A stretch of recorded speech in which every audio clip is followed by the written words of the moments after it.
नमस्कार मैं डॉक्टर गणेश्वर महंत आपण मैंने अच्छा पीएसएस के क्यूजेड चैनल जदि पीजी कंप्लीट करिसेंती आउ पीएचडी करने चाहते ये वीडियोटी आपण मानक पई आलोचना करवा ब्रह्मपुर यूनिवर्सिटी 2025-26 सेशन पाई पीएचडी प्रोग्राम रो वैकेंसी पर पूर्व आम चैनल जदि नुआ था चैनल को सब्सक्राइब करेंगे वीडियो सांगसाथी मन शेयर करेंगे वीडियो को गोटे लाइक रखिए।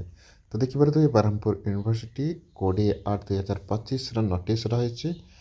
तो आम सीधा जीवा एलिजिबिलिटी क्राइटेरिया को जो मैंने पीजी पर से प्रकार नेट यूजीसी नेट हो कि सीएसआईआर नेट हो क्वालिफाई करिसेंती नचेत पीएचडी एडमिशन ओनली क्राइटेरिया को से माने क्वालिफाई करिसेंती तो से माने एलिजिबल हेबे PhD GATE MRIP and similar national test हो कि स्टेट लेवल स्टेट हो से माने एठी ए प्रोग्राम 2025-26 पीएचडी प्रोग्राम रे एलिजिबल होछंती। तो आवेदन प्रक्रिया आपणकर एटा ऑफलाइन रे फॉर्म उपलब्ध हबो www.buodisha.edu.in रे आपण ऑफलाइन फॉर्म टी पाई परिबे। तो आवेदन प्रक्रिया आपणकर 20 अगस्त रु से प्रकार चलुछि।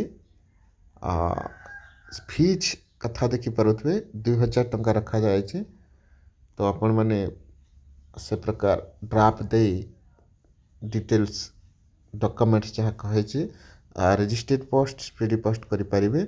अंतिम दिनांक देखिपे 6/9 सेप्टेम्बर 6 तारीख अंतिम दिनांक। तो नहीं जाऊँ से एप्लिकेशन फॉर्म